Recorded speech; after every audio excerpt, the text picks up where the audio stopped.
الحمد لله نحمده ونستعينه ونستغفره ونؤمن به ونتوكل عليه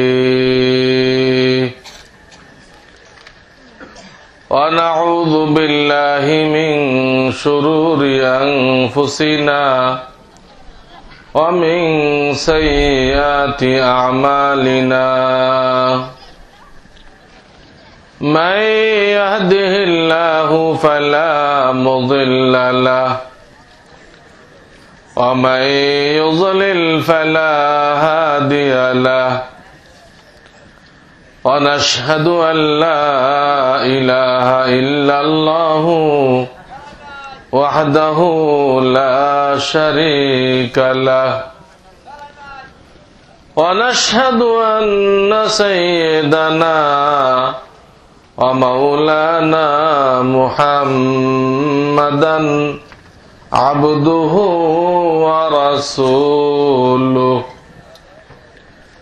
صلى الله تعالى عليه وعلى آله وأصحابه وبارك وسلم أما بعد فأعوذ بالله من الشيطان الرجيم بسم الله الرحمن الرحيم إنا نحن نزلنا الذكر وإنا له لحافظون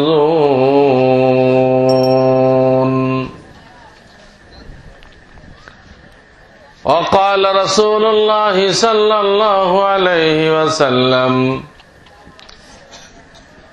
المتمسك بسنتي عند فساد أمتي فله أجر شهيد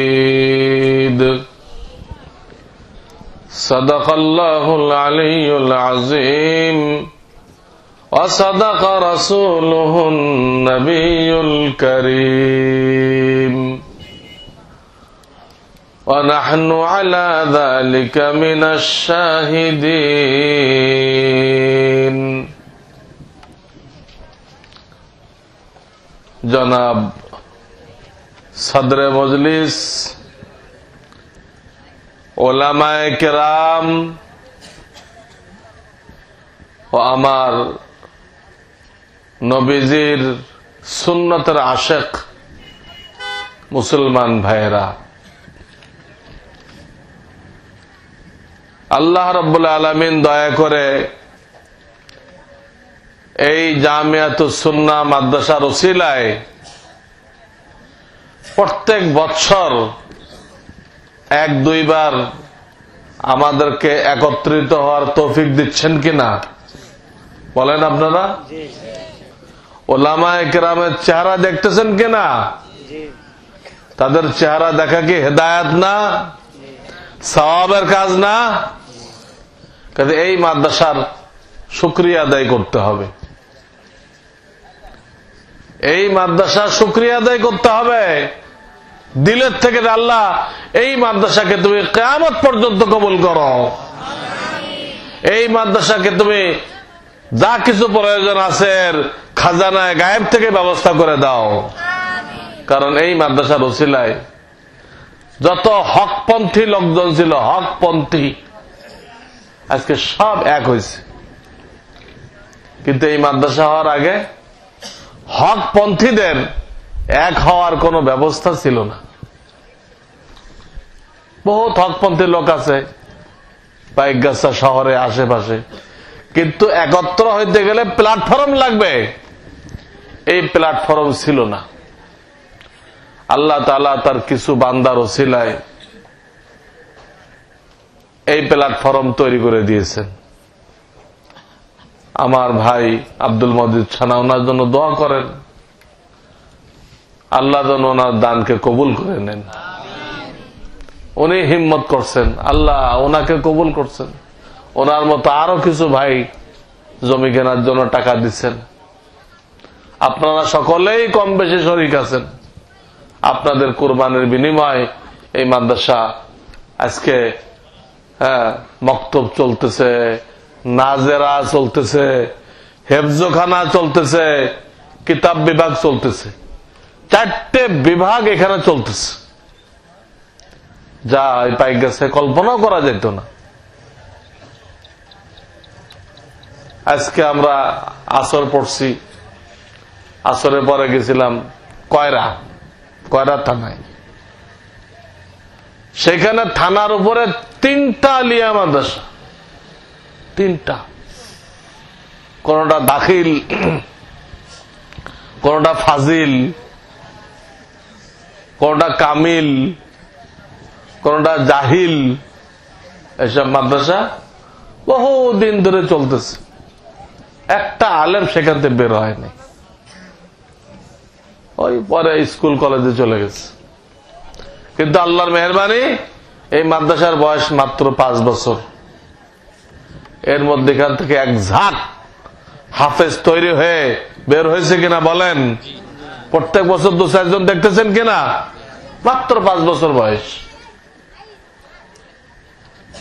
এখান থেকে কিতাবখানা পড়ে তারা উচ্চ শিক্ষার জন্য ঢাকা যাইতেছে, বড় বড় আলেম হয়ে জাতির হেদায়েতের কান্ডারি হবে। এটা কি এই মাদ্রাসার অবদান না? এটাই আমার ভাই আব্দুল মজিদ সানাকে বললাম যে আল্লাহ আপনাকে দিয়ে দে গাছ, কারণ উনি প্রথম জমিন দিচ্ছেন, পরে ওনার সাথে অনেক লোকজন শরীক হয়েছে।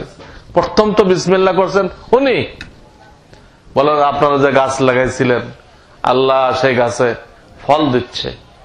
কিয়ামত পর্যন্ত যারা এই মাদ্রাসাকে সমর্থন করবে, টাকা পয়সা দিতে পারুক আর না পারুক, সমর্থন করবে, আল্লাহ তাদের আমলনামায়ও এই মাদ্রাসায় যত দিনের কাজ হবে ওই সব পৌঁছাতে থাকবেন।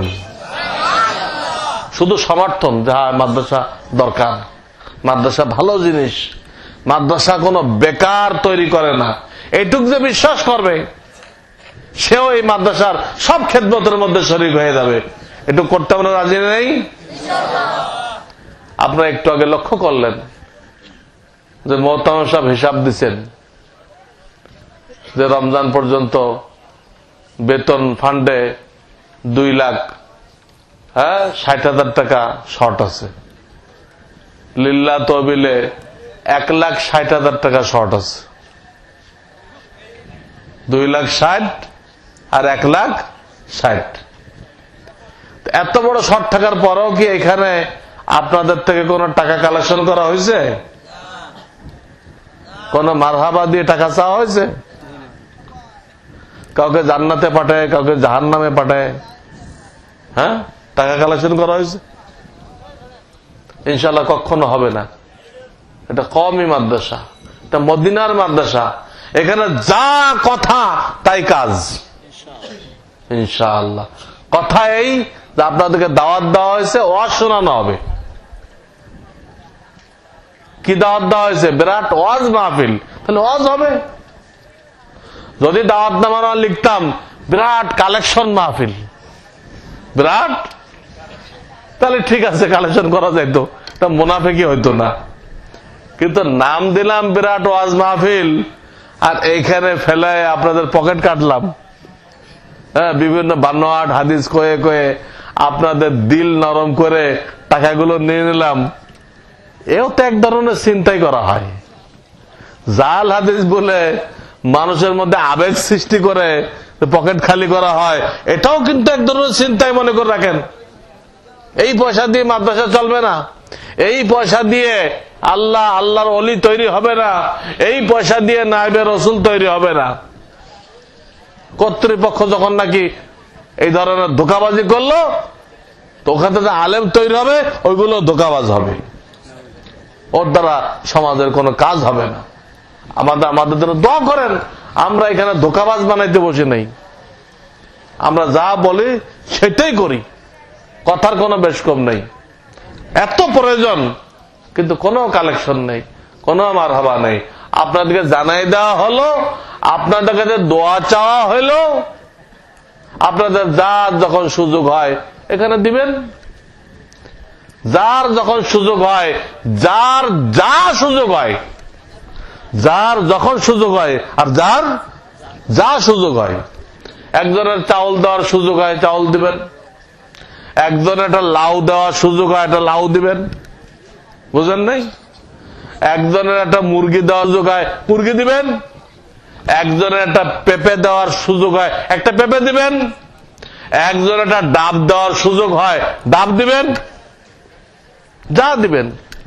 একজনের 4টে ডিম দেওয়ার সুযোগ হয়, তার কয়েকটা মুরগি ডিম পাঠাতেছে, 4টে ডিম পাঠাই দিল। এই ডিম আল্লাহ কবুল করে অনেক বরকত দান করবেন। কাজে নগদ টাকা দিতে হবে এমন কথা না, লিল্লাহ বোর্ডিং আছে, সবকিছু লাগে। কাজেই আমরা এখানে কোন মারহাবা দিয়ে আপনাদের পকেট খালি করব না, দোয়া চাইব। আমাদের দায়িত্ব জানায় দেওয়া, আপনাদের দায়িত্ব এটাকে চালায় নেওয়া। শিক্ষকরা জানাই দিবে যে এই প্রয়োজন আছে, মুসলিম জাতির দায়িত্ব ওই প্রয়োজন পূর্ণ করা। এই প্রতিষ্ঠান পুরা মুসলিম জাতির না, এর ফল কি কোনো একজনে ভোগ করতেছে না সবাই ভোগ করতেছে? হ্যাঁ, সবাই। কারণ আমি বারবার আপনাদেরকে বলছি, এই ধরনের প্রতিষ্ঠানের ওসিলায় আল্লাহ তাআলা দুনিয়াবাসীকে খাওয়াইতেছেন। একটা উদাহরণ দিচ্ছে, এই ধরনের প্রতিষ্ঠানের ওসিলায় আল্লাহ দুনিয়াবাসীকে খাওয়াইতেছেন, চাকুরিজীবীকে বেতন দিচ্ছেন, যারা জমিনে মেহনত করে তাদের জমিনে আল্লাহ ফসল দিচ্ছেন, যারা ব্যবসা করে তাদের ব্যবসার মধ্যে আল্লাহ তাআলা বরকত দিচ্ছেন। কিন্তু কিসের ওসিলায়? এই প্রতিষ্ঠানের ওসিলায়। খুব ভালো করে শুনে রাখেন, ইন্নামা তুরজাকুনা বিজুআফাইকুম, এই হাদিস অনুযায়ী আমি এই কথাটা বললাম। যদি মুসলিম মিল্লাত, মুসলমান জনগণ এই মাদ্রাসা কায়েম না করে, এই মাদ্রাসা কায়েম করা, প্রত্যেক মহল্লায় এইরকম মাদ্রাসা কায়েম করা ফরজ। বেহেশতি দৌর খুলে দেখেন, মাওলানা আশরাফ আলী থানভী সাহেব লিখছেন, এই মাদ্রাসা যে কায়েম না করে তো আল্লাহ রাব্বুল আলামিন রিজিক বন্ধ করে দিবেন। ক্বাল আল্লাহ ক্বাল রাসূল পড়নেওয়ালা তালেব ইলমদের যদি ব্যবস্থা না করা হয়, তাদের খোরাকি না দেওয়া হয়, শিক্ষকদের বেতন না দেওয়া হয়, পরিষ্কার শুনে রাখেন আল্লাহ তাআলা বৃষ্টি বন্ধ করে দিবেন, ফসল হবে না। এই কারা কথা বলে? এই কথা বলে কারা? এতো সব ধরে নিয়ে আসো মাইকের কাছে। যারা কথা বলে ধরে নিয়ে আসো, মাইকে বলতে হবে। যে কেউ কথা বলবে মাইকে বলতে হবে, মুখে কোনো কথা চলবে না। এখানে ভলেন্টিয়ার কোথায়? ভলেন্টিয়ার কোথায়? ভলেন্টিয়াররা দেখো, হ্যাঁ কথা বন্ধ করো। যাদের জরুরত আছে দূরে যাবে, তারা চুপচাপ চলে যাক। যারা কাছের আছেন তারা থাকেন, কোন লম্বা বয়ান হবে না। বয়ান তো শুনছেনই, আমি 2-4টে কথা বলবো এই মাদ্রাসার মুরব্বী হিসেবে।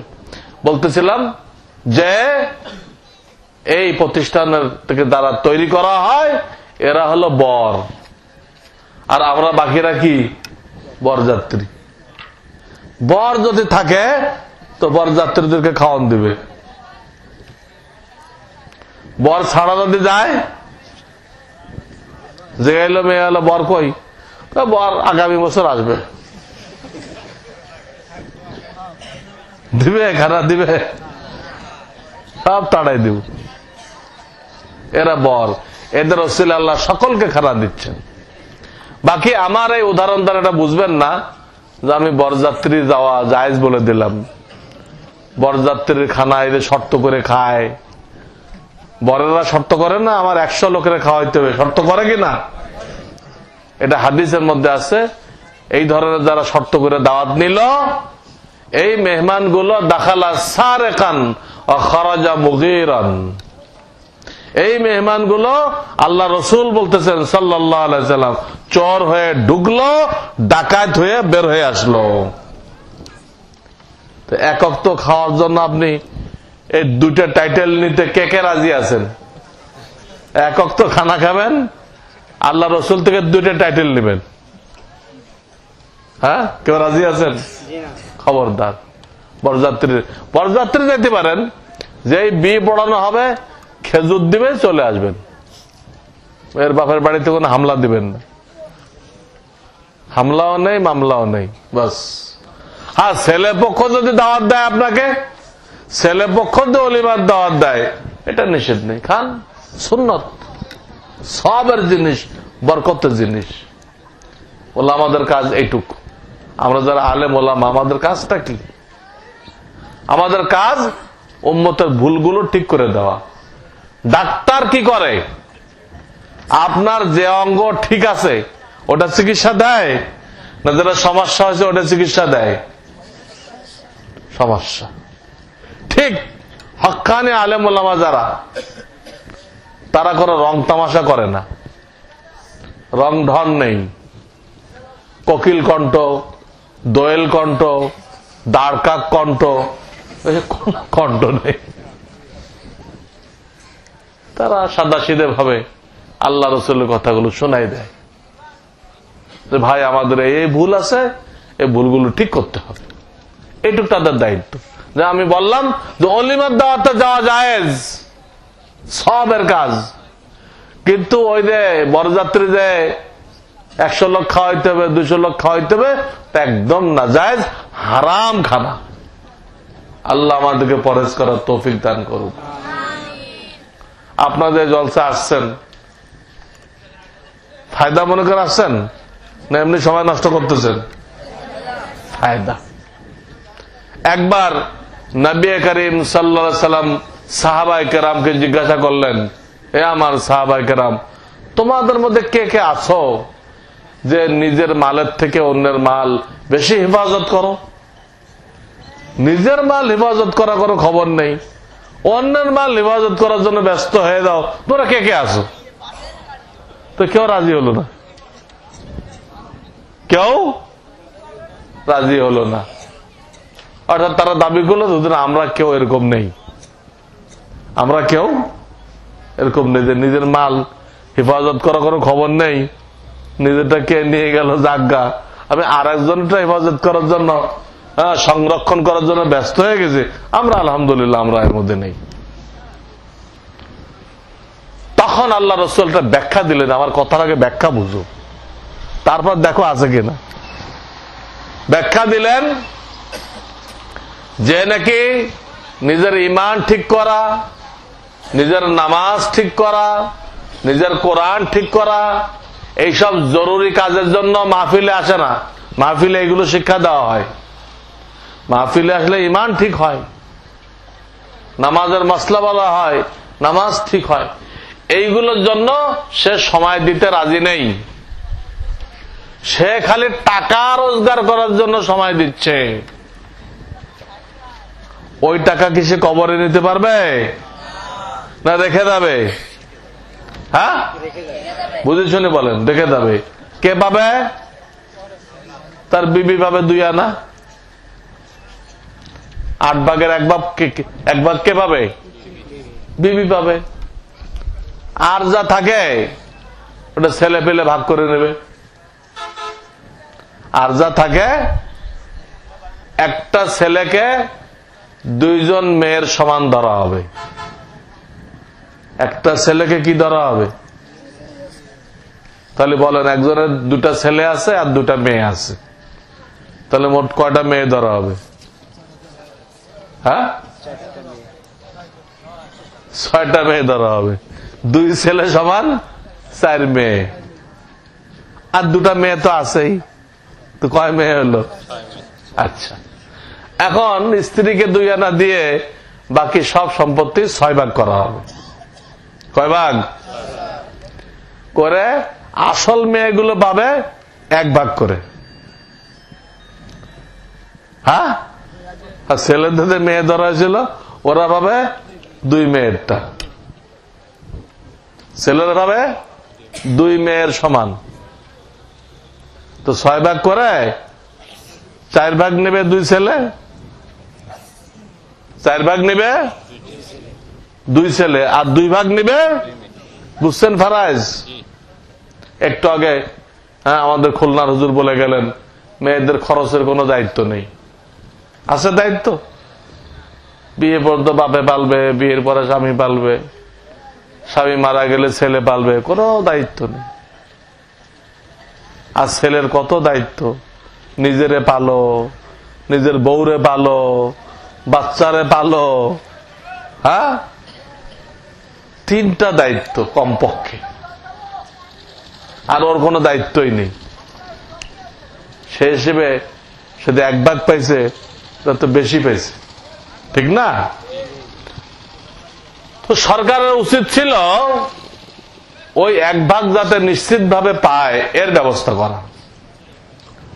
আল্লাহ যেটুক দিছে ওটুক যাতে নিশ্চিত ভাবে পায় এর জন্য আইন তৈরি করত, যে ভাই দিবে না বোনদেরকে তার অংশ, ওই ভাইয়ের এই শাস্তি হবে, এই শাস্তি হবে, এই আইন করত। কিন্তু সেই আইন না করে সরকার করতে গেছে কোন আইন? হ্যাঁ, সমান সমান, ছেলেরা পাবে, মেয়েরাও তাই পাবে। তাহলে কি বুদ্ধিমানের কাজ হয়েছে না বেকুবের কাজ হয়েছে? যারা 1 ভাগ পাইতেছে না, আর 2 ভাগ দিলে জীবনও পাবে। এর তো আরো ছোটকালে গলা টিপে মেরে ফেল দেবে, কই মুসিবত থাকলে 2 ভাগ দেওয়া লাগবে, মেরে ফেল। সে জাহেলিয়াত শুরু হয়ে যাবে, সম্পদ দেওয়ার ডরে বাপে মেরে ফেলবে, আর না ভাইরা মেরে ফেলবে। হবে কি না?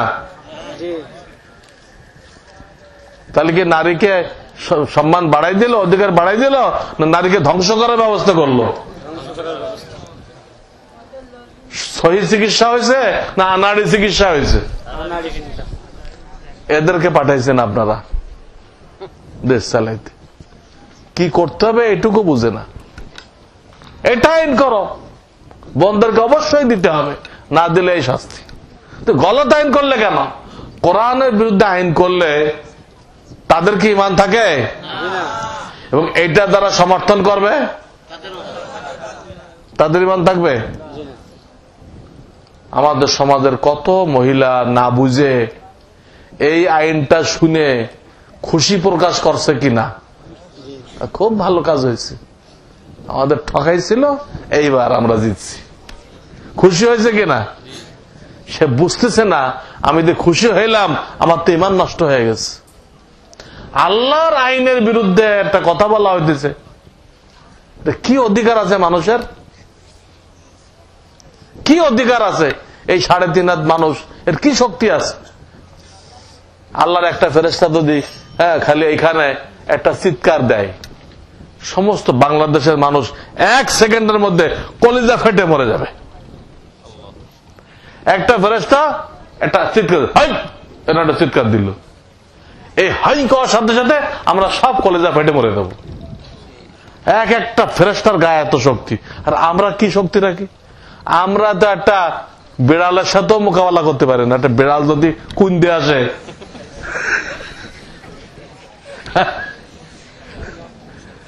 পারবেন মোকাবেলা করতে? পারবেন না, দৌড় দিবেন। বিড়ালের সাথে মোকাবেলা করতে পারি না, একটা বড় পিঁপড়া দেখলে দৌড় মারি। হ্যাঁ, আর আমরা আল্লাহর বিরুদ্ধে, আল্লাহর আইনের বিরুদ্ধে আইন তৈরি করি। কি পাগলের কারণে চিন্তা করেন। কাজেই মা বোনদেরকে বুঝাই দেবেন, খবরদার খবরদার, তোমরা এই আইনে খুশি প্রকাশ করবা না, বেঈমান হয়ে দেবা। আর তারা যদি বেঈমান হয়ে যায়, তাদের সাথে আমাদের যে বিবাহ বন্ধন আছে এটা থাকবে? কারো স্ত্রী যদি বেঈমান হয়ে যায়, তো স্বামীর সাথে যে বিবাহ বন্ধন আছে এটা থাকবে? থাকবে না। তখন বিবাহ বন্ধন থাকবে না, তোর সাথে যত মিল মিলাপ হবে সব জিনা হবে, ওই স্ত্রীর থেকে যত সন্তান হবে সব হারামজাদা হবে। দেখেন সরকার এমন আইন তৈরি করলো যে সব জিনা হবে আর সন্তানগুলো হারামজাদা হবে। বিয়ে শেষ হয়ে গেছে, নাউযুবিল্লাহ মিন যালিক। খুব দোয়া করেন আল্লাহ যেন অনতি বিলম্বে এই আইনকে বাতিল করে দেয়, এই আইনকে বাস্তবায়ন করার আগেই যেন আল্লাহ কি করে দেয়? বাতিল করে দেয়। মুসলমানদের দেশ, হ্যাঁ, এটা কোনো এটা লাওয়ারিশ দেশ না, এটা কোনো লাওয়ারিশ দেশ যে দেশে কেউ নেই। লক্ষ লক্ষ মুসলমান এখনো জিন্দা রয়ে গেছে, লক্ষ লক্ষ মুসলমান রয়ে গেছে, তারা কোরআনের বিরুদ্ধে আইন কোনদিন মেনে নেবে না, কোনদিন মেনে নেবে না। এটি সরকারের ভুল। সরকারের মধ্যে কিন্তু দিনদার লোক ছিল, সরকার তাদেরকে মন্ত্রী না বানায় বাছুনি করে করে নাস্তিক গুলো বানাইছে। এটাই সরকারের ভুল। বুঝতেছেন আমার কথা? এই সরকারের মধ্যে কি নামাজি লোক নেই? এদেরকে বানাইতে পারতো, এরা আলেম ওলামার সাথে পরামর্শ করে কাজ করত, কিন্তু তা করা হয় নাই। আগের থেকে বাছুনি করা হয়েছে। নাস্তিক কে কে আছে? আল্লাহকে মানে না, কোরআন মানে না, এইরকম দোপায়া জানোয়ার কে কে আছে? দোপায়া জানোয়ার, পায়খানা তৈরি করার মেশিন, এগুলো কি? এই দোপায়া জানোয়ার গুলো কি? পায়খানা তৈরি করার মেশিন। এর দ্বারা আর কিছু হবে না। ভালো ভালো খানা দিবেন, ও পায়খানা তৈরি করে ছেড়ে দিবে, এই চাকরি। এর দ্বারা কিছুই হবে না। এই নাস্তিক গুলোকে মন্ত্রী বানানো হয়েছে। কিসের মন্ত্র জানে না? গণতন্ত্রের মন্ত্র। মন্ত্র জানে, মন্ত্রী হয়ে গেছে। আল্লাহ এদের থেকে এই দেশবাসীকে হেফাজত করুক। এরপরে তারা ফতোয়া চলবে কিনা, হাইকোর্টে বিচার চাইছে। ফতোয়া চলবে কিনা এদেশে? এইটা কি কোনো কথা হয়? ফতোয়া চলবে কিনা? হ্যাঁ, এটা কোনো কথা? ফতোয়া চলবে কিনা এটা কোনো আলোচনার বিষয় হয়? সারাদিন মুসলমানরা আলেমদের কাছে জিজ্ঞেস করতেছে, হুজুর এটা কেমনে হবে, এটা কেমনে হবে? এটা তো ফতোয়া। লোকদের প্রশ্নের জবাবে আল্লাহ যে বিধান শোনাই দেওয়া হয়, রসুলের যে তরিকা শোনাই দেওয়া হয়, এটাই কি? ফতোয়া। আল্লাহ নিজে ফতোয়া দিচ্ছেন, কুলিল্লাহু ইফতিকুম ফিল কালালা। আল্লাহ ফতোয়া দিচ্ছেন। প্রথম ফতোয়া দাতা আল্লাহ রাব্বুল আলামিন, দ্বিতীয় ফতোয়া দাতা মুহাম্মদ রাসূলুল্লাহ সাল্লাল্লাহু আলাইহি ওয়াসাল্লাম, তৃতীয় ফতোয়া দাতা নায়েবে রাসূল। আমাদের বয়ানে যত মাসলা বলি সবই তো ফতোয়া।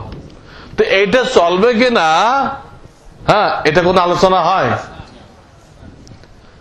সংসদে এরকম কোন আলোচনা ওঠা কি ঠিক হবে? হ্যাঁ, দেখ আমরা আগামীকাল থেকে ভাত খাবো কিনা, এটা কোন আলোচনা হয়? কালকের থেকে ভাত খাওয়া জারি থাকবে, না ভাত খাওয়া বন্ধ করে দিতে হবে, খালি আলু খেয়ে থাকতে হবে? এটা কোন আলোচনা হয়? এটা যেমন আলোচনা হয় না যে কালকের থেকে ভাত খাওয়া হবে কিনা, ফতোয়া চলবে কিনা, এটা কোনো আলোচনা হয় না। এটা আলোচনার বস্তু বানানো মানে নিজেকে কি বানানো? একটা আন্তর্জাতিক গাধা বানানো। ছোট ছোট গাধা না, এটা ইন্টারন্যাশনাল গাধা। কি আইন হলো ফতোয়া চলবে? সারাদিন ফতোয়া দেওয়া হয়েছে। জুমার সমাজে বয়ান করা হয় ফতোয়া, ওয়াজ মাহফিলে যা বলা হয় ফতোয়া, সবই তো ফতোয়া। এটা চলবে কিনা, এটা চলতে আছে। এই ফতোয়া যদি না চলতো, যে বিচারপতি গুলো বিচার করতে পারছে, এরা হালাল দাদা হইতো না হারাম দাদা হইতো? এই ফতোয়া আছে বলে এরা এখানে হালাল দাদা। আর না এই বিচারপতি গুলো কি হইতো? এই মন্ত্রীগুলো কি হইতো? হারাম দাদা হয়ে দিত। তো এই ফতোয়ার ওসিলায় তারা কি আছে? হালাল দাদা আছে। তো নিজের অস্তিত্ব রক্ষা করার জন্য তো কি করতে হবে? ফতোয়া টিকায় রাখতে হবে, ঠিক না? আলোচনা করা যায়? আর আলোচনা করা যায় যাচ্ছে? তারা দোহাই দিচ্ছে কি, কোন গ্রামে কোন মূর্খ লোকেরা কোন মেয়েরা দুর্রা মারছে, এই জন্য ফতোয়া নিষেধ। কোন গ্রামে কোন মূর্খ দুর্রা মারছে, এর সাথে ফতোয়ার কি সম্পর্ক বলেন তো? কোন গ্রামে কোন মূর্খ মাতব্বার কোন মেয়ে জেনা করছে, তারা দুর্রা মারতে গেছে, তো ওই গ্রামের মাতব্বার কি মুফতি নাকি? হ্যাঁ, তো ওর বিচার করো। যে মুফতি না হয় যদি কেউ বিচার করে, তো একে জেলে দেওয়া হবে, এই আইন বানাও। ফতোয়া নিষেধে কথা তো বলতে পারো না। গ্রাম্য সালিশ যে করে তারা কি ফতোয়া দেয়? তো ফতোয়া দেয় না। আর কোন মুফতি কি দুর্রা মারার কথা বলে? যারা দুর্রা মারার কথা বলে তারা কিন্তু মুফতি না, আর যারা মুফতি তারা দুর্রা মারার কথা বলে না। কেন বলে না?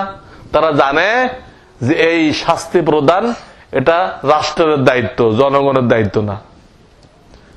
দণ্ডবিধি শাস্তি প্রয়োগ কার দায়িত্ব? সরকারের দায়িত্ব, পাবলিকের দায়িত্ব না। এই কথাটা প্রত্যেকটা মুফতি জানে। এটা না জানে মুফতি হয়েছে কেমনে? যারা জানে কোন মুফতি কখনোই ফতোয়া দিবে না দুর্রা মারেন, যেহেতু এটা পাবলিকের কাজ না, রাষ্ট্রের কাজ। আর যে দুর্রা মারতে কয় এটা জানে না, এ তো মূর্খ। কাজে তারা এই আইন করতে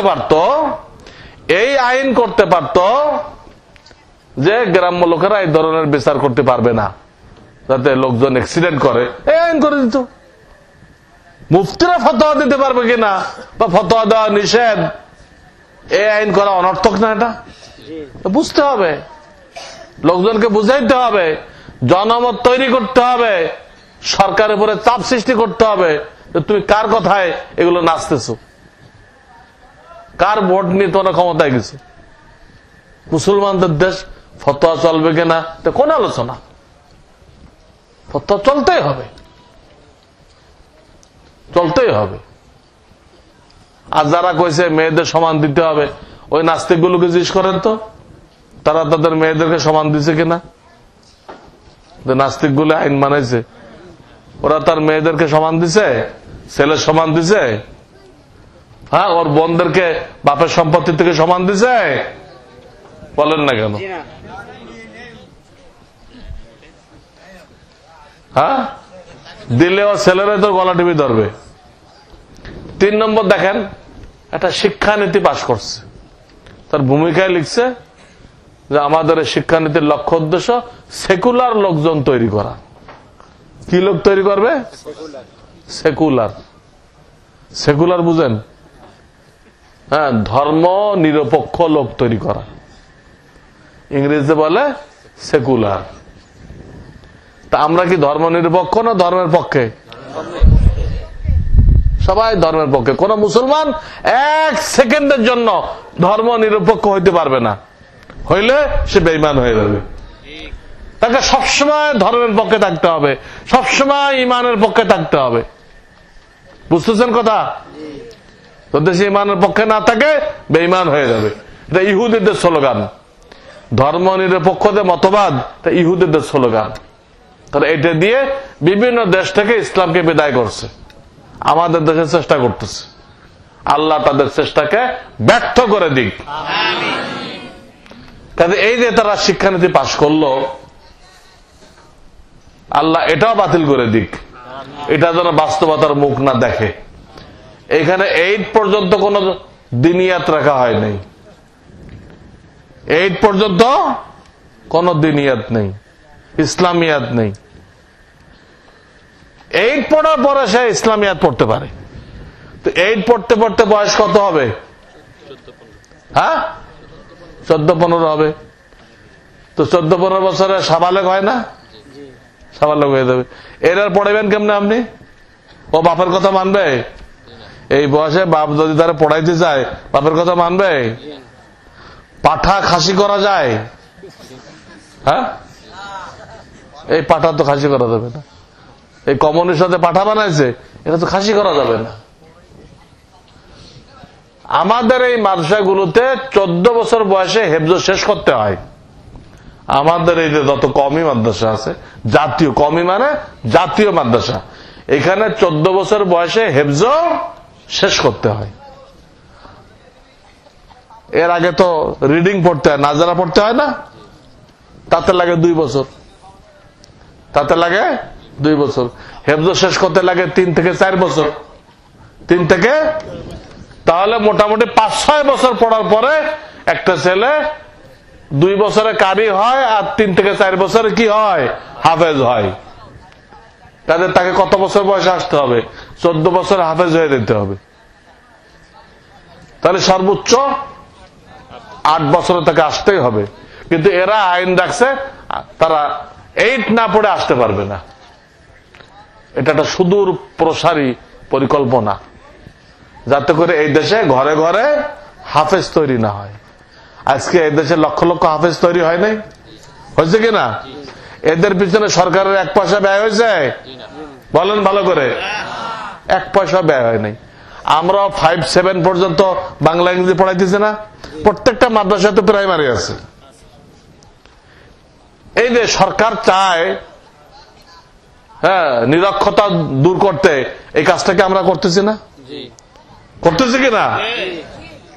আমরা বাংলা শেখাই, তা নাহলে সে আলেম হয়ে অস করবে কেমনে, কথা বলবে কেমনে কিছু বাংলা না জানলে? আজকে 20-25টা কিতাব আমার লেখা বাজারে চলতেছে। যদি আমার টিচাররা আমার অন্তত 5 পর্যন্ত না পড়াই দিত, তা আমি কিতাবগুলো লিখতে পারতাম? লিখতে পারতাম? এক কিতাব দেখেন 1000 পৃষ্ঠার কিতাব। এটা দরকার, এটা আমরা পড়াইতেছি। কিন্তু সরকারের কি 1 পয়সা আছে এখানে? 1 পয়সা নেই। তাহলে লক্ষ লক্ষ টাকা সরকার আমাদের কাছে ঋণী, লক্ষ লক্ষ না, কোটি কোটি টাকা আমাদের কাছে কি সরকার ঋণী। অপরদিকে এই যে হাফেজ গুলো তৈরি হইতেছে, এরা সব কি বাংলাদেশে থাকে না বিদেশেও যায়? আল্লাহ আমাকে বিশ্বের অনেক দেশে নিছেন, বিভিন্ন দেশে নিছেন। সব দেশে বহু ইমাম পাইছি আমি, যারা হাফেজ হয়ে আলেম হয়ে ওখানে মাদ্রাসা করছে, ওখানে ইমামতি করতেছে।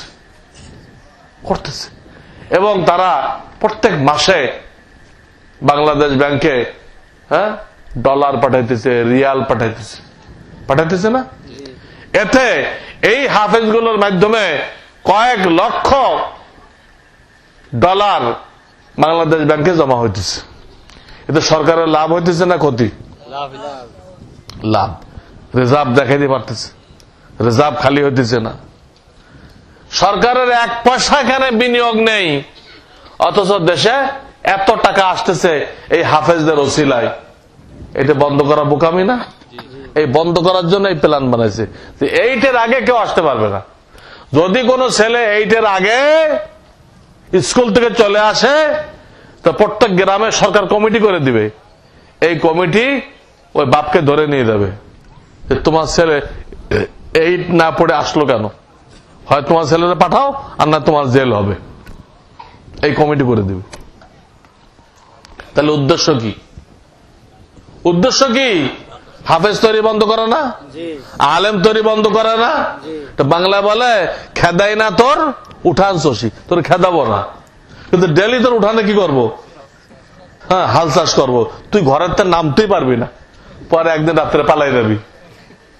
এটা বাংলায় বলে খেদাই না তোর উঠান শশী। মুখে বলবে না যে মাদ্রাসা বন্ধ করি, কিন্তু এমন কাজ করবে যে অটোমেটিক মাদ্রাসা কি হয়ে যাবে। কত বড় শয়তানি দেখেন।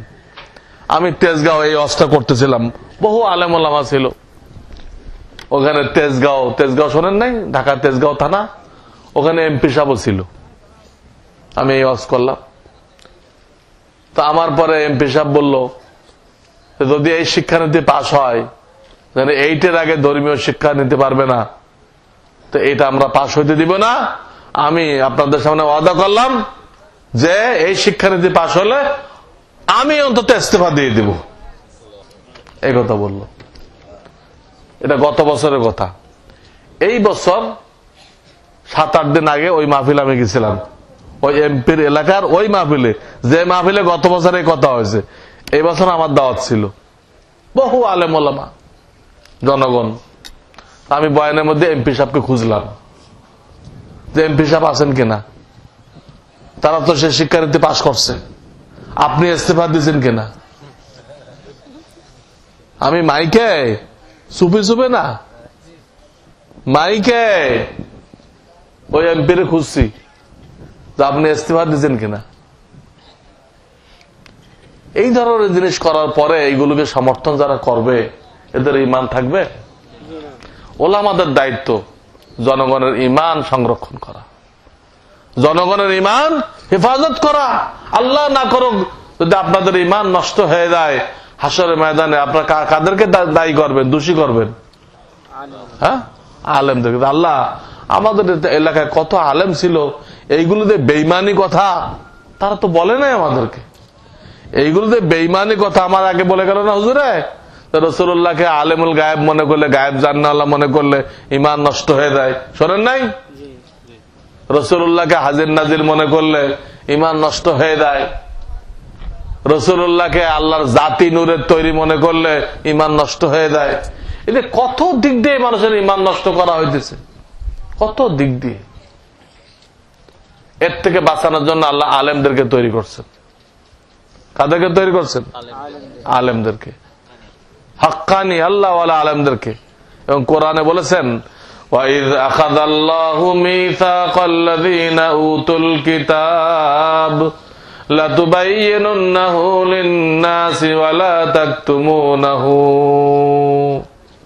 এ উলামায়ে কেরাম, তোমরা ওই সময়কে স্মরণ করো যখন আল্লাহ রাব্বুল আলামিন তোমাদের থেকে ওয়াদা নিয়েছিলেন।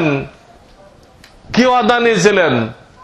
হে আলেমগণ, তোমরা আমার কোরআনের কথা মানুষদেরকে খুলে খুলে বলবা, খুলে খুলে বলবা, পরিষ্কার করে বলবা। ওয়ালা তাকতুমুনাহু, আমার কোরআনের কোন কথা, কোরআনের কোন হুকুম আহকাম গোপন করবা না, গোপন করবা না। গোপন করলে কি হবে?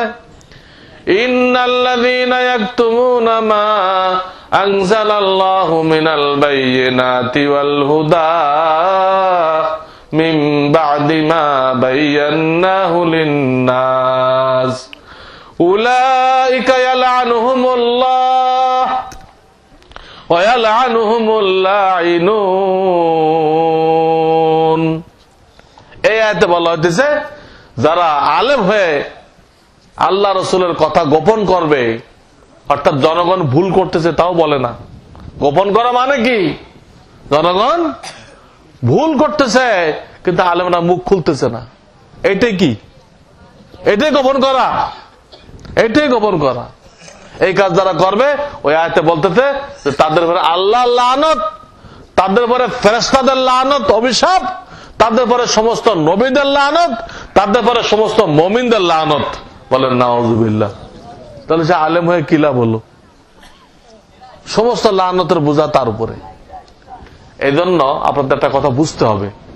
আমরা অনেক সময় মওদুদী সাহেবের বিভিন্ন কথা সমালোচনা করি যে মওদুদী সাহেবের এই কথা ঠিক না, বলে কি না? মওদুদী সাহেব নবীদের ভুল ধরছে, আমরা কই এটা ঠিক হয় নাই। নবীদের ভুল ধরলে ঈমান থাকে না। মওদুদী সাহেব সাহাবীদের ভুল ধরছে, আমরা বলি এটা সাহাবীদের ভুল ধরলে ঈমান থাকবে না। এটা কি মওদুদী সাহেবের আক্রোশ আমাদের, না আপনাদের ঈমান রক্ষা করার জন্য? কেন বলি আক্রোশ আছে? আক্রোশ নেই। মওদুদী সাহেবের সাথে আমাদের জমাজমি নেই, কোনো ঝগড়া হয়নি।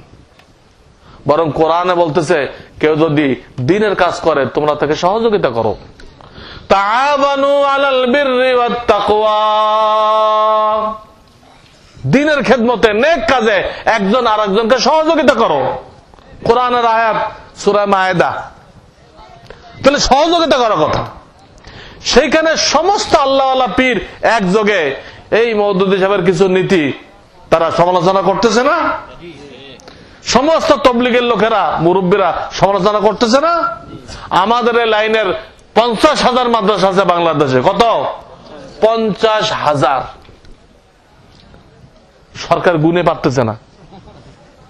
একবার গনে 50,000, আবার গনে 55,000, এটা মনে ঠিক আছে, আবার গনে 60,000।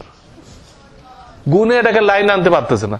কারণ প্রত্যেক বছর তো আপনাদের মতো আল্লাহর বান্দারা নতুন নতুন মাদ্রাসা কায়েম করতেছে।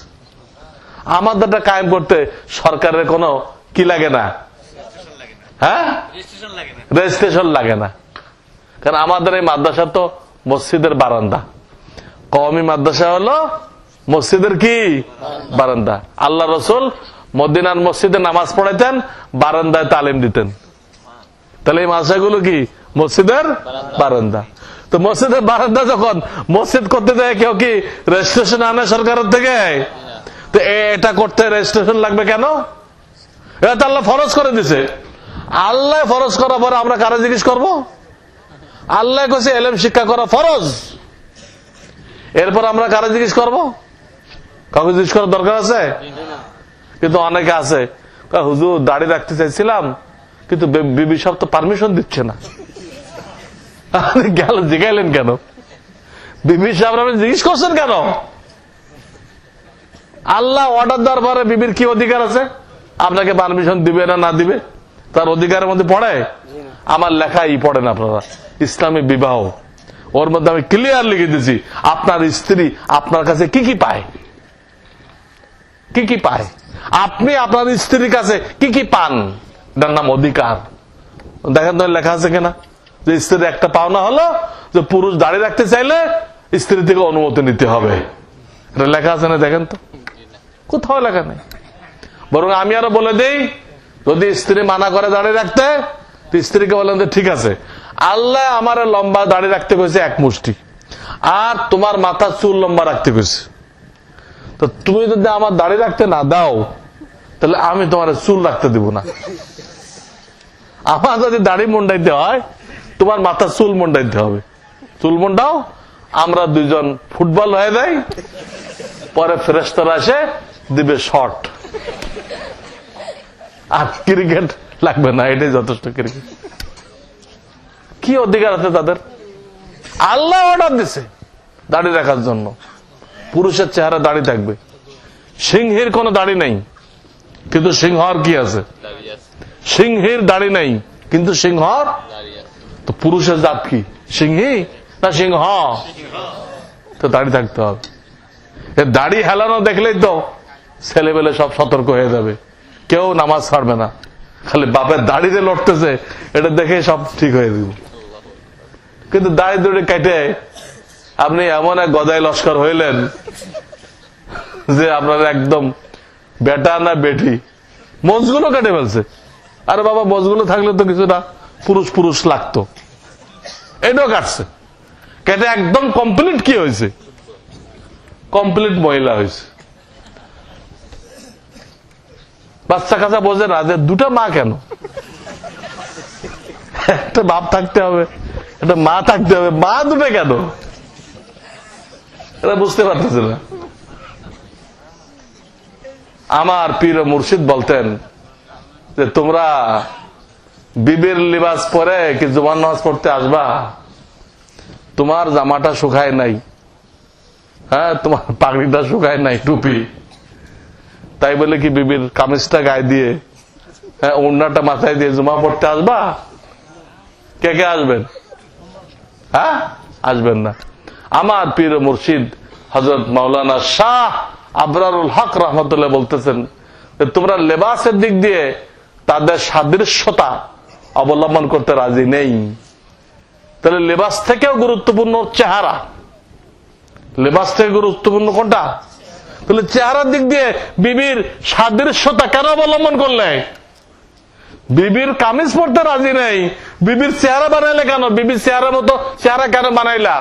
তোমাকে আল্লাহ বলতেছে আমার হাবিবের চেহারার মতো চেহারা বানাও, আমার হাবিব মুহাম্মদ রাসূলুল্লাহ তার চেহারা মতো চেহারা বানাও, এই চেহারা নিয়ে কবরে আসো, আমি তোমার গুনাহ খাতা মাফ করে দিব। আমার হাবিবের চেহারা মতো যে চেহারা নিয়ে আসে আল্লাহ তাকে আযাব দিতে শরম বোধ করেন। হ্যাঁ, ফেরাউন যে 70,000 জাদুকর আনছিল কার সাথে মোকাবেলা করার জন্য? হ্যাঁ, মুসা আলাইহিস সালাম।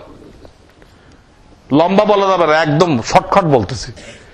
ওই জাদুকরদের লিডার বলল যে আমরা যে ফেরাউনের পক্ষ হয়ে মুসার বিরুদ্ধে আমরা লড়ব, মুসা যদি সত্যিকার নবী হয়ে থাকে তাহলে কিন্তু আমাদের বিপদ আছে। কি আছে? বিপদ আছে। আর যদি ফটকাবাজ হয়ে থাকে, মিথ্যা নবী, তাহলে আমরা তো জিতব। কিন্তু একটা সম্ভাবনা তো আছে, সত্য নবী হওয়ার সম্ভাবনা আছে না? আছে। কাজে আমাদের একটা ব্যবস্থা নিতে হবে যাতে করে সত্য নবী হইলেও আমাদের উপরে গজব নাজেল না হয়। কি ব্যবস্থা? বললো তোমরা একটা কাজ করো, মুসা যে লেবাস পরে ওই রকম জামা বানাও, সব আজকে রাত্রের মধ্যে জামা বানাইবা ঠিক মুসার মতো, ওই জামা গায়ে দিয়ে ওই কুর্তা পরে কালকে কি করবা? ময়দানে ওনার সাথে মোকাবেলা করতে আসবা। যদি হারিয়ে দাও আর উনি সত্য নবী হয়ে থাকে, তো অন্তত তোমার ওনার মতো লেবাসের কারণে আল্লাহর গজব থেকে বেঁচে যাইবা। লিডার জাদুঘরদেরকে এই বুদ্ধি দিল। সব জাদুঘর মুসা আলাইহিস সালামের মতো জুব্বা গায়ে দিয়ে, মুসা আলাইহিস সালামের মতো টুপি পরে, পাগড়ি পরে ময়দান আসছে। আসে তারা জাদু দিয়ে সাপ বানাইছে। ওই যে দড়ি ছেড়ে দিয়েছে, দড়ি ছেড়ে দিলে বলে কেমন কি দেখা দিতেছে? সাপ। জাদুতে কিন্তু আসল জিনিস পরিবর্তন হয় না, চোখের মধ্যে ধাঁধা লাগায়। একটা পার্থক্য বোঝেন, জাদুতে মূল জিনিস পরিবর্তন হয় না, কি হয়? চোখের মধ্যে ধাঁধা লাগায়। আপনাকে দেখাই দিবে যে একদম জবাই করে দিছে, কিচ্ছু না, কোন জবাই টবাই হয় নাই। কিন্তু ঠিক ওই যে তারা যে রশি দিয়ে সাপ বানাইলো, একটাও কিন্তু সাপ হয়নি। এই জন্য কোরআনের শব্দ দেখেন, ইউখাইয়ালু ইলাইহিম আন্নাহা তাসআ। ইউখাইয়ালু, ইউখাইয়ালু কি জিনিস? কনে খেয়াল করো, খেয়াল করো, কন না? ওই খেয়াল থেকে কি ইউখাইয়ালু। লোকদের ধারণা হইতে লাগলো যে এগুলো সব সাপ হয়ে গেছে, ধারণা হইতে লাগলো, আসলে কিন্তু কি হয় নাই? সাপ হয় নাই। হ্যাঁ, একদম হাজার হাজার সাপ বানায় ছেড়ে দিল। মুসা আলাইহিস সালাম হাতের লাঠিটা ফেললেন। এটা বিশাল এক আজদাহা অজগর সাপ হয়ে 1 মিনিটের মধ্যে পুরা ময়দান সাফা করে দিল। 70,000 জাদুঘর 70,000 সাপ বানাইছিল, 1 মিনিটে ময়দান ক্লিয়ার, কোথাও কোনো সাপ নেই। সব জাদুঘররা ওনার পায়ে পড়লো, পড়ে লা ইলাহা ইল্লাল্লাহ মুসা কালিমুল্লাহ, মুসলমান হয়ে গেল। কি হয়ে গেল? মুসলমান হয়ে গেল। মুসা আলাইহিস সালাম তাজ্জুব হয়ে গেলেন, আশ্চর্য হয়ে গেলেন যে আল্লাহ, আমি তো এই লোকগুলোকে এখনো দাওয়াতই দিই নাই, আমার ধর্ম কবুল করার জন্য দাওয়াতই দিই নাই, এরা আগে ভাগে কেমনে মুসলমান হয়ে গেল? উনি আল্লাহর কাছে ফরিয়াদ করলেন। বুঝতেছেন কথা? আল্লাহ, আমি তো দাওয়াতই দিই নাই, মুসলমান কেমনে হলো? আল্লাহ বললেন যে দেখো, এই লোকগুলো যখন তোমার লেবাসে আসছে, তোমার সাদৃশ্যতা অবলম্বন করছে, তোমার মতো দেখা গেছে ওদেরকে, তো ওদের উপরে আবার মায়া আসছে, দয়া আসছে, ওই সাথে সাথে আমি সবগুলো হেদায়েতের ফয়সালা করে দিচ্ছি। মুসার লেবাস পরার দরুন আল্লাহ দয়া এসে গেছে, মায়া এসে গেছে, সব জাদুঘরদের হেদায়েতের ফয়সালা করে দিচ্ছে। তা আমরা যদি নবীর লেবাস পরি, নবীর মতো চেহারা বানাই, আল্লাহ কি আমাদের হেদায়েতের ফয়সালা করবেন না? আমাদের কবর আযাব মাফ করবেন না? তাহলে পয়সা দিয়ে কেন ইংরেজদের জামা খরিদ করি আমরা? হ্যাঁ, ইংরেজদের জামা কেন কিনি? ইংরেজদের পাজামা টাকনুর নিচে কেন পয়সা দিয়ে খরিদ করতেছি? কিতাবে লিখছে একটা লোক মূর্খ, কিন্তু লেবাস লাগাইছে আল্লাহ ওয়ালাদের মতো। আল্লাহ তাকে হাসরের ময়দানে আল্লাহ ওয়ালাদের সাথে তুলবেন। আর একটা লোক নামাজ পড়তে পড়তে কপালের মধ্যে কালো দাগ পড়ে গেছে, এত নামাজ পড়ছে, ইশরাক, সাস, জাওয়াল, আওয়াবিন, তাহাজ্জুদ সব পড়ে ফেলছে, কপালের এরকম উঁচা দাগ হয়ে গেছে। কিন্তু ওর চেহারা, ওর পোশাক, হ্যাঁ, সব কার মতো?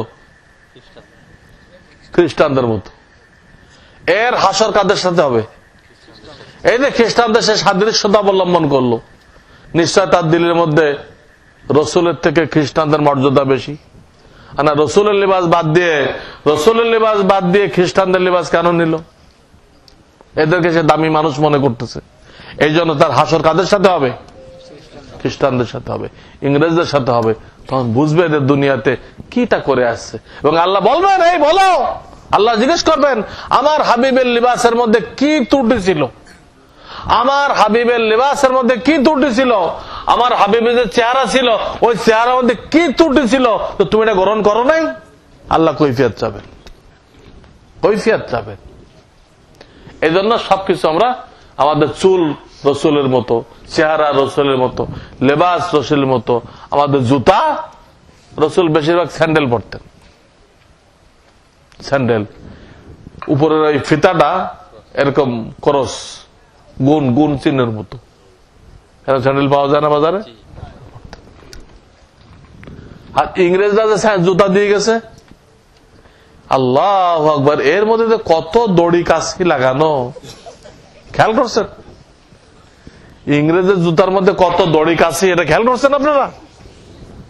এমনি তো সে আল্লাহর জন্য রুকু সে করে না, সিজদাও করে না, কিন্তু জুতা পরার সময় একটা রুকু করে, আর জুতা খোলার সময় একটা রুকু করে। তো এই রুকু কি আল্লাহরে করলো না ইংরেজদের করলো? ইংরেজদের ইবাদত করতেছে। লা হাওলা ওয়ালা কুওয়াতা ইল্লা বিল্লাহ। কি করতেছে আপনারা? ফাইনা তাযহাবুন। আল্লাহ কয়, এই মিয়া কই যাইতেছো, কই যাইতেছো? ফাইনা তাযহাবুন, তোমার কি জন্য বানাইছিলাম আমি?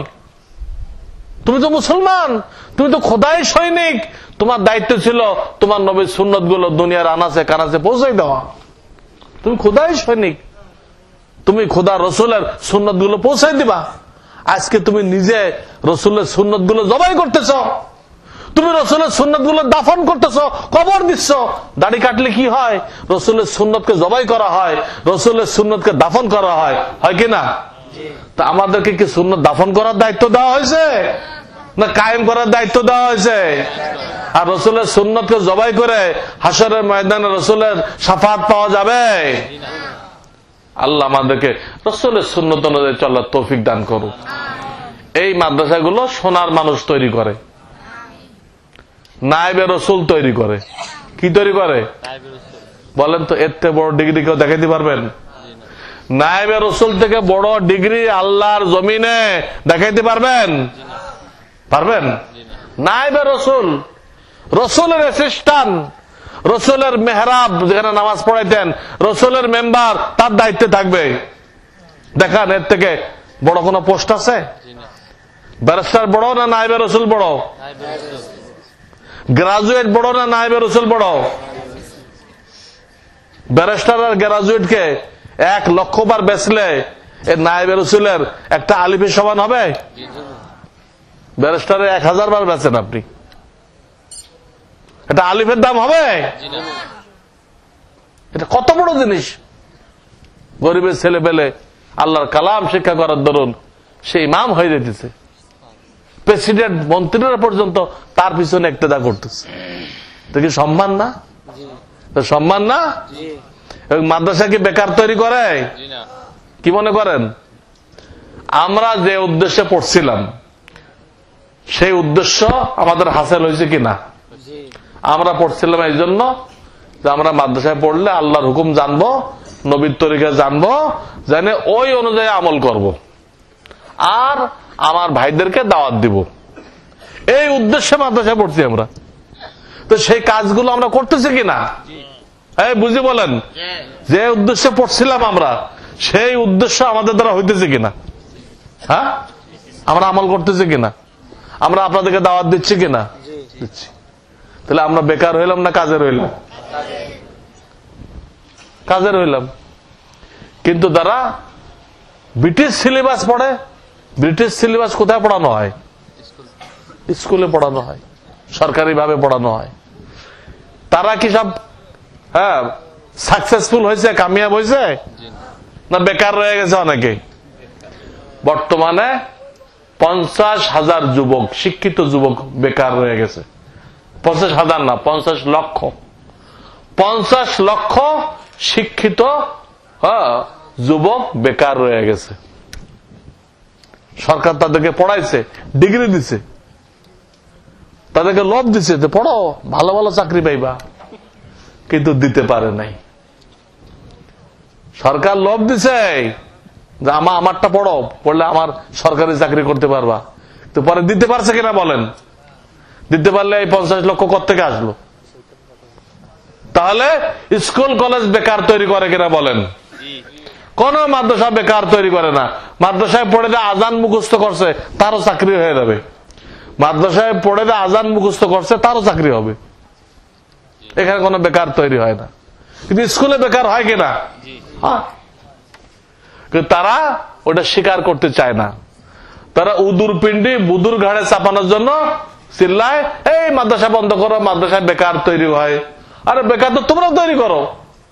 ওটা যাতে আপনি বলার চান্স না পান, আপনি বলার সুযোগ না পান, তা সে আগে ভাগে ওটা বেকারটা কাদের কাঁধে দিচ্ছে?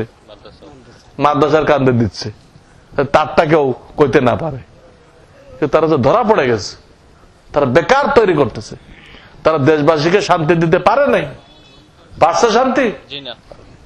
তো বলতেছিলাম এই মাদ্রাসা নায়েবে রাসূল তৈরি করে দুনিয়াতে আপনাদেরকে ঈমান আমল শিক্ষা দিবে, দিবে কিনা?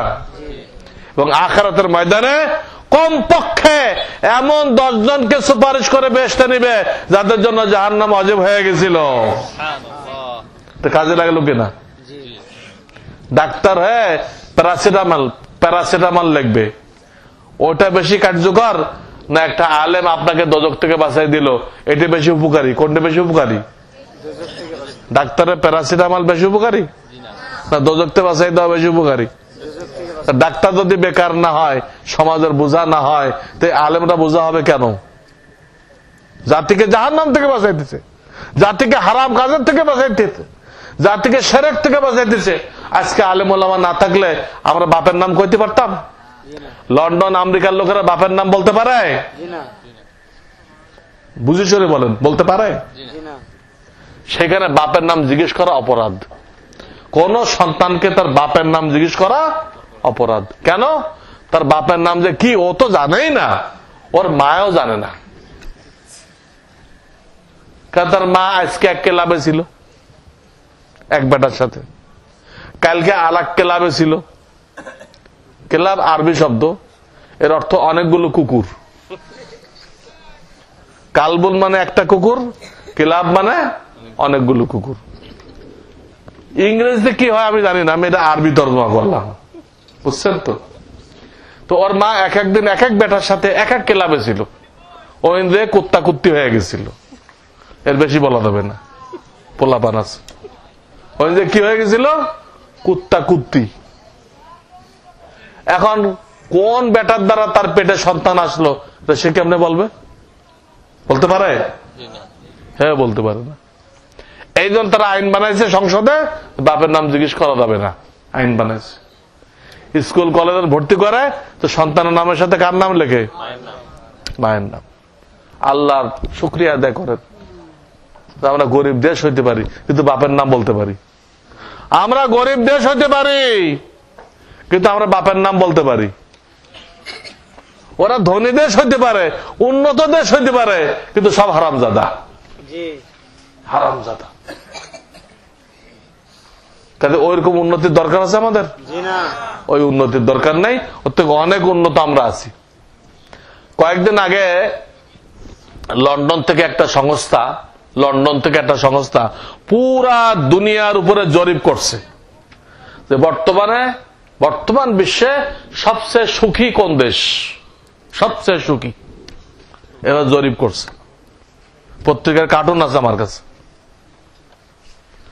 সেখানে আল্লাহ শুকর আদায় করেন 1 নম্বর আছে। ওরা কিন্তু খ্রিস্টান, যারা জরিপটা চালাইছে দুনিয়ার উপরে তারা কি খ্রিস্টান।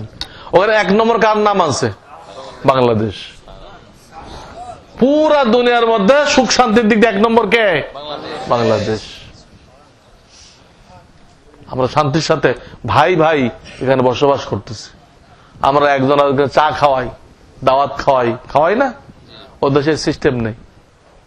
ও দেশে বিয়ের সময় আপনাকে দাওয়াত দিবে, কিন্তু দাওয়াত খাওয়ার পরে আপনাকে একটা বিল দিবে। আবার দাওয়াত খাইলেন, বিলটা দিয়ে দেবেন না? এই হলো খ্রিস্টানদের দাওয়াত। কত বড় আহমক চিন্তা করেন। দাওয়াত খাওয়াইবো, কিন্তু বিল দিতে হবে আপনার। তাহলে এই দাওয়াত খাওয়ানোর দরকারটা কি? আমি নিজেই খাই, তাহলে হোটেল দিয়ে। বুঝতেছেন কিছু? তো 1 নম্বর আছে কোন দেশ?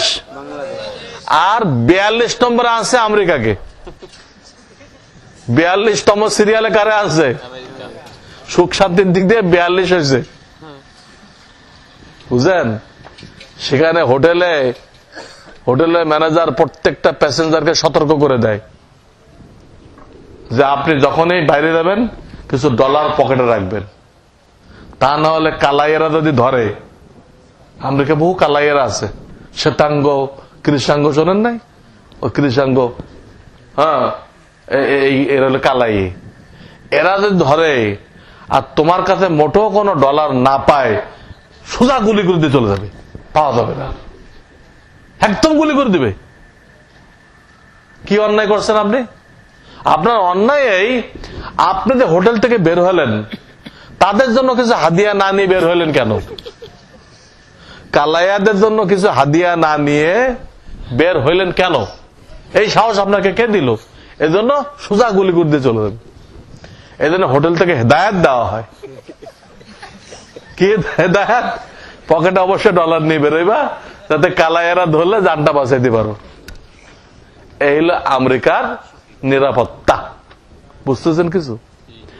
এইখান থেকে এই কথা বলতে এমন লোক তৈরি করা হয় যারা ইমান আমল শিক্ষা দিবে, হাসরের ময়দানে কমপক্ষে 10 জনকে সুপারিশ করে বেহেশতে নেবে। এর থেকে উপকারী জিনিস আল্লাহর জমিনে, এর থেকে উপকারী শিক্ষা আল্লাহর জমিনে আর নেই। আছে?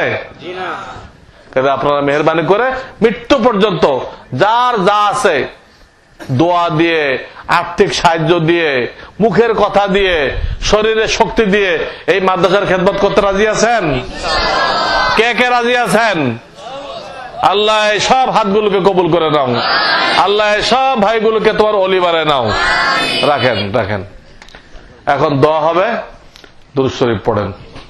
আল্লাহুম্মা সাল্লি আলা মুহাম্মাদিন নবিয়্যিল উম্মি ওয়া আলা আলিহি ওয়া সাল্লিম তাসলিমা।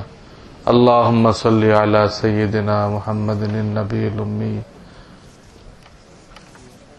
এখন এত রাত্রির প্রশ্ন দিল কেন? আপনারা কালকে কমলাপুর আসতে পারবেন না? ওখানে কিছু সময় রাখা হবে আপনাদের প্রশ্নের উত্তর দেওয়ার জন্য। আজকে যেহেতু দেরি হয়ে গেছে, আমাদের ফেরি পার হইতে হবে, একটু অসুবিধা আছে। এই জন্য ইনশাল্লাহ কালকে জবাব দেওয়া হবে। ঠিক আছে। সুবহানাল্লাহি ওয়া বিহামদিহি সুবহানাল্লাহিল আযীম। আল্লাহুম্মা সাল্লি আলা মুহাম্মাদিন নবিয়্যিল উম্মি ওয়া আলা আলিহি ওয়া সাল্লিম তাসলিমা। ربنا ظلمنا أنفسنا وإن لم تغفر لنا وترحمنا لنكونن من الخاسرين رب ارحمهما كما ربياني صغيرا। ইয়া আল্লাহ মেহেরবানি করে আমাদের সকলকে মাফ করে দাও।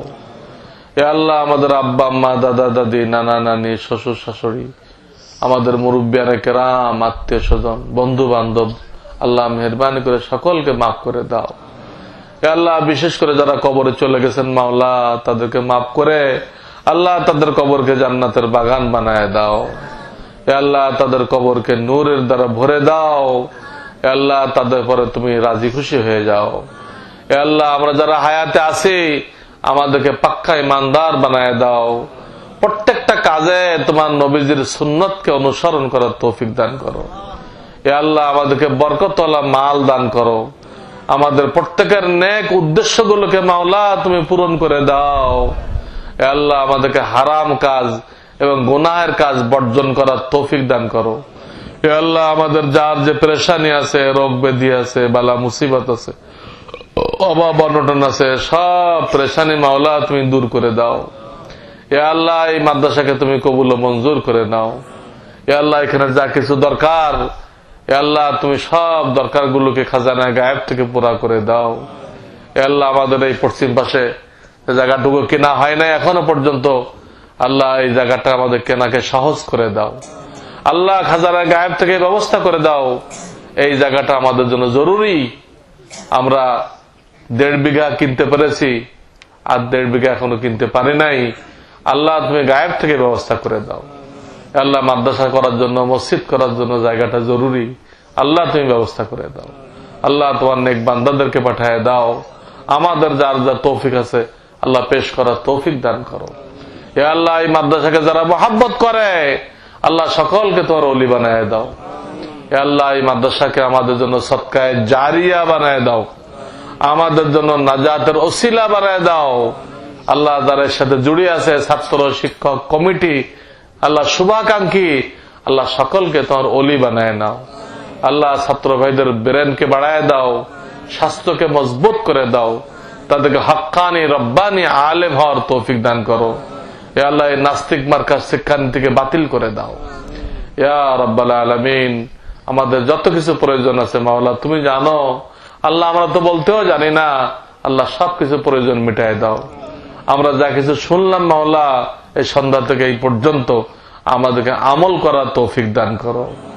এ আল্লাহ আমাদের যখন মৃত্যুর সময় আসবে, যার যখন তোমার দরবারে যাওয়ার সময় আসবে, আল্লাহ আমাদেরকে কালেমার সাথে ঈমানের সাথে তোমার দরবারে সাক্ষাৎ করার তৌফিক দান করো।